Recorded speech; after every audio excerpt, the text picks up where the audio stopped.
Hey guys, so today I'm here to do a book review of Tower of Dawn by Sarah J Maas. So excited to talk about this book because like no one has really read it and it needs to be read. Like seriously, this is book 6 of the Throne of Glass series. It seriously needs to be read by everyone who is a fan of Sarah J Maas because so many things happen in this book that are so important and are going to be needed in the later books, and you get so many reveals and it just needs to happen. Like even if you aren't a big fan of Chaol, that's understandable, but you get more than one point of view in this book. There's 3 points of view and Chaol's probably half of them, but you still get other stories and other bits, and I still think you end up appreciating Chaol's character a lot more and his development in this book, so that is a reason why you need to read it. There's a few other reasons too. Like there's quite a few links to the Assassin's Blade in this one. Like a very main one is Irene Towers, but there is another character that from an Assassin's Blade that is quite a smaller character, but it's really fun for whoever's read the Assassin's Blade. So Assassin's Blade also needs to be read because like you get so many presents with this. I definitely need to read this book because you get to meet Irene Towers, who is an amazing character and I love her so much, but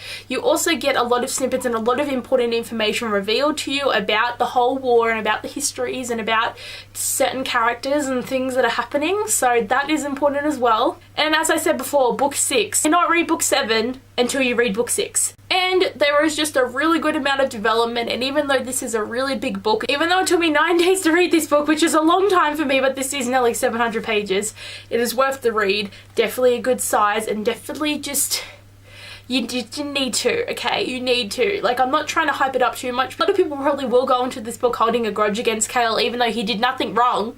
Like seriously, he made a few bad decisions, but he's not a bad character.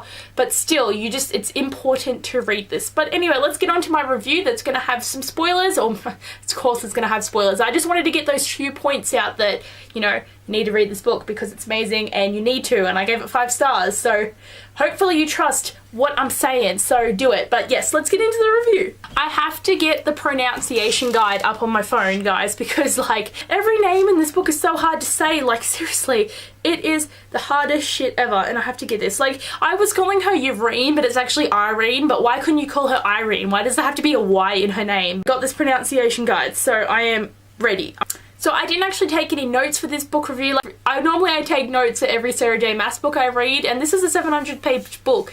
But I don't know, I just didn't feel the need, and I thought I would remember enough, which is hopefully good, but like seriously, most books that I read I don't take notes for. Like, I'm not that good of a booktuber in that department. It's only Sarah J Maas or Cassandra Clare that I really want to remember and give it an extensive book review. But I just didn't feel the need to, because there's like, it's quite easy to remember what this book is about. So that's how my book review is going to go. Hopefully what I say off the top of my head is going to be everything that I need to talk about. But yes, now I absolutely love this book, and the way that Chaol developed so beautifully and the way that his injury healed in such an amazing way, it was so good. And I just had, you know, I was 100% sure that he would heal from this, but like what happened in the end though, I didn't expect that. But I knew that Chaol was going to heal, and he was going to heal mentally as well as physically and get over his old wounds, and how he ran away when Dorian got taken by the Valg, and what happened with Selena and his love for her and everything, and how he feels about Nestrin.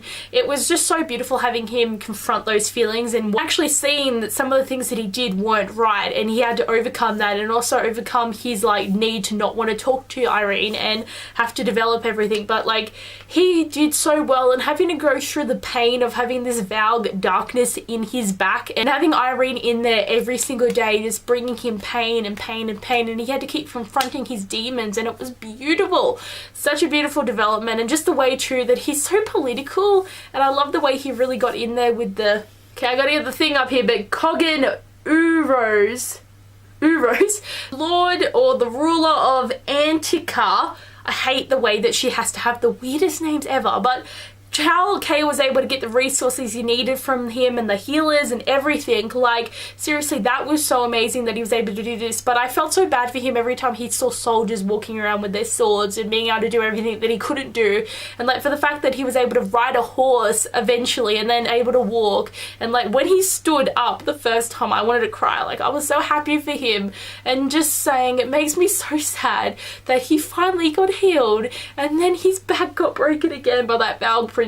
Like she broke his back again, and now that his power is tied with Irene's and he can only walk and do everything when she's at her strongest, and when she's weak he has to go back to the chair. But But I love that he's gotten to the point where it's not, he doesn't see it as a disadvantage or a prison. Like it's just how he's going to be. He can still do everything that he needs to do from the chair. He still can feel confident and strong and fight. Even if he's in the chair or on a horse, he can do everything that he needs to, and he doesn't see it as a disadvantage. And I'm just so happy he's at that stage. But definitely Chaol's development throughout this was so good, and just how he was able to let go of so many bad memories and just got through everything. And I'm so glad for him now that he has found love. Like, for so long, even after Rowan and Aelin got married, I was like, nah, Chaol and Selena, it's still happening. I was such a strong shipper, and what Sarah J Maas did to that relationship, I just was so devastated and died. But now that he has Irene, I'm happy, okay? He's finally got someone that he loves, and I still do love Aelin and Rowan. Like, I think I need to reread the series to really appreciate it, because I hated Rowan so much because he was ruining my ship. So I couldn't appreciate the way that he was making Aelin feel better and do all the best things, and the way that Chaol wasn't good for her. But I'm so glad that he's got someone that he loves so much now, and it makes me happy. I loved Irene, and just like, she was such a great character in Assassin's Blade, and how Aelin sent her off to go to the Tory and gave her the money and the note, and how she keeps reading that note and looking at it, and it's just so beautiful that she got there, and she's one of the best healers ever. And the fact that she didn't want to heal Chaol, but it's really sad, but she didn't want to heal him at first because all she saw was the face of Adlin and the king, and the fact that her mother got burnt alive when she was younger for being a healer, and then having to live in Inish or whatever it's called for ages, and she just hates the continent, but she wants to go back there to heal. But I love the first meeting that Irene and Chaol have, and when she's like, does your manhood still work? And she's writing it down, and he's like, yes, why does this matter? And she's just like, do you use it? And he's just like looking really awkward and writing away, and Chaol's like, what are you writing? And she's like, no, with a big line underneath. And it was like the coolest thing ever. She's so snarky and took no shit for him and didn't see him as someone who was injured. And like, for the fact that she went in to like be annoying, and then she realized that the darkness that surrounded his back and everything, like, it was something that she wanted to help with and wanted to research and wanted to find out and to help and fix. And she got thrust into a world that she never thought would happen. But for the fact that she learnt so much and found out that healers can actually get rid of the Valgs in people, and she was able to save Duva, really unexpected. Like, I had no idea who was going to be the Valg person, but there's Valg princesses now, not just princes or kings. But how she was able to save Duva and her child and get them out, and now she's such a valuable resource. I'm gonna bring all the healers to the war. Like, Chaol and Irene have now got an army to send to help, and it's so good. But I definitely love Irene, and she's so snarky and brave and beautiful and such a wonderful character, and I love her so much. So much. Nesrin I never really liked, because every character that was ruining Chaol and Aelin for me, I hated them. So the fact that Chaol had this relationship with her, I was just like, bitch, no. But Nesrin's actually a great character, but like, in her point of view chapters, I didn't care. I just wanted to get back to Chaol and Irene because they're such a great story and a romance. I love it. But when she was off with Sartak, I think that's how you say his name. Oh my god, is that how you say it? Sartak. I think Sartak and her relationship though is great. I started to get more into it when there was like more life and death with them, when they're off with those flying bird thingies, like the rooks and stuff. But yes, I just don't care. Like, I don't hate her or like her, I just don't care. So hopefully she doesn't have like a lot of point of views in the next one, but she's gonna be like the queen of Antikar now, so it's like, woo! I love that though at the end when he's like, I fell in love with you when I heard the rumors about Nick's arrow or something's arrow, Neef's arrow, and I love you. And I was just like, oh my god, these males, all they want is time with the people that they love, and they can never have it. But I don't care. I really don't care, and it's probably not good. So like a third of the book's chapters are of Nesrin, and I'm just like, go away. I don't want to see you. So hopefully in the 7th book there's not going to be that much of Nesrin, but there probably will be. But just saying though, this book has given us so many new things to think about that I don't know how Sarah J Maas is going to finish the 7th book, like finish this series up without rushing it or making it stupid or just, you know, killing everyone off or something. Like, I feel that this needs to be an 8-book series now. Like, she needs to have book 7 and 8. Like, she needs to like split this finale into 2 because there's so much that needs to happen, and I don't know how it's going to be possible that she finishes this. But loved all the characters really. Like, there's so many great ones, and how cool is it that the only white character is like Chaol?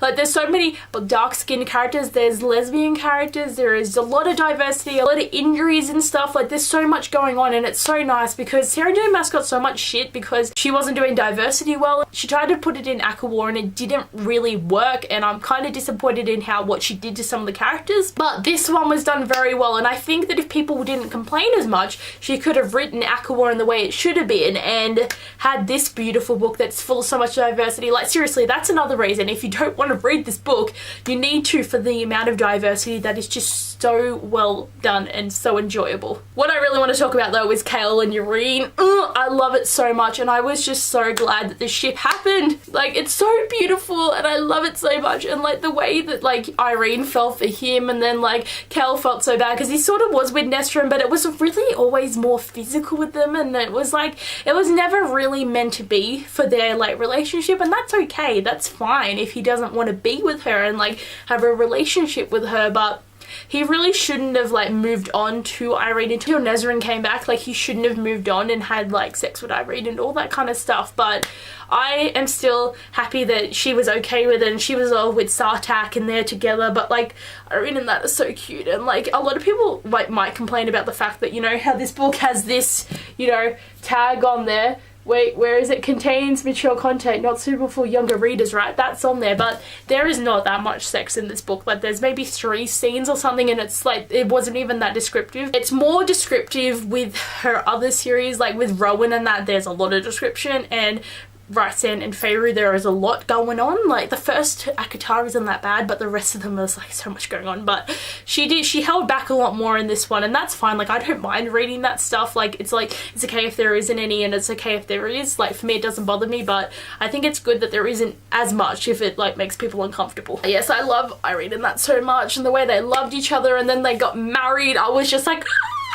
I love it. But why is everyone getting secretly married in these series, even though I don't think the marriage happened in the other series? I don't think the wedding happened, and I'm hoping that in the novella there is a wedding, because I think that's what it says. So yeah, but definitely, you know, Rowan and Abbeyleec got married, and now Chaol and that got married. But it's so cute because he gets to call her his wife. Now she's Yrene Westfall, and I'm just like, yes, give it to me. But yeah, so the relationship's so great. And when Chaol was gonna, like, his back broke and then he was gonna die, and I was freaking out, and I'm just like, no, no, no. And then like all the healers were holding on to Yrene, and then she saved him, and it's just like, that's the biggest thing you can do, is save the person that you love and love them forever and make me love you forever. But like, how much did it kill you guys at the end when Yrene actually showed Chaol the note and he was crying because he's like, I know that it's Aelin, it's Aelin, like Aelin sent my wife for me, and I'm just like, like it's gonna be so sad because, right, they're gonna get to the continent and then Aelin is not gonna be Aelin, it's gonna be Lysandra, and I'm gonna be like, she's not gonna go who she is, and I'm so sad, and like, okay,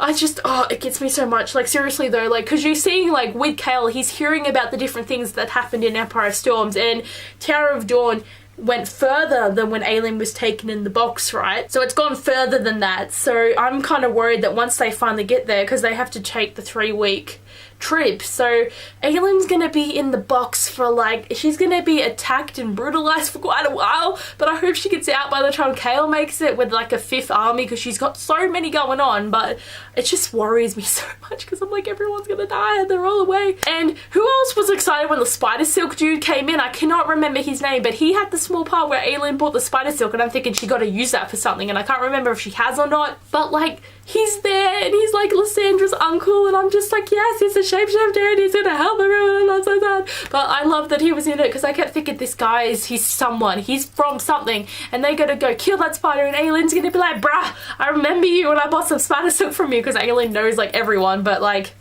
it's getting me so much. But yes, I'm so excited now that the healers are able to get the Valgs out of people, so it's like they'll be able to save more people than just killing them off. But who else was freaked out to find out that Maeve is a Valg queen and not just a Fae? Like, she is actually like hiding from Erewhon because he wants to find her and bring her back, because she ran away from different realms. And I'm like, one of those has to be the realm of ACOTAR, like Priyanth.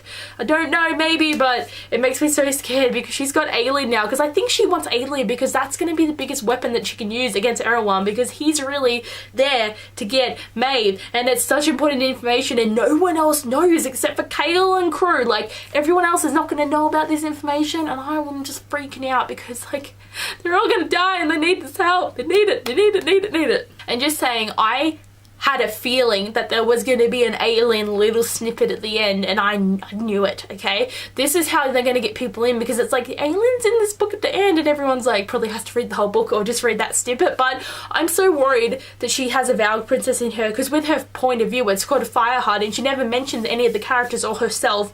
And that's how Dorian's point of view chapters were like, you knew it was Dorian but he didn't know who he was or what was happening, and Aileen was like, didn't want to go back into her body and she wasn't really fighting. So I'm feeling like she's gonna have a Valg demon and Irene is gonna have to get it out of her. I'm so worried. Like, this book has just made me even more scared, and we have to wait until September. But it really does feel like I've had the 6th book in the series and now I'm gonna wait until book 7. Like, even though we didn't get Aileen and all the other characters and their stories, we still got the story that we really needed to know. And these chapters would not have worked if they were a part of like Empire of Storms, because like there's 700 pages nearly in this book and it is done so well. Like, it's not too long, it's a good length, it works, but it would have been so rushed if there was only like, you know, 100 or 150 pages to try and incorporate Chaol's part of this. So I'm so glad they let her write this as a whole separate book, because it just worked so well. It's so beautiful and I'm just so happy because this book was beautiful and everyone needs to read it. And I'm like so sad that like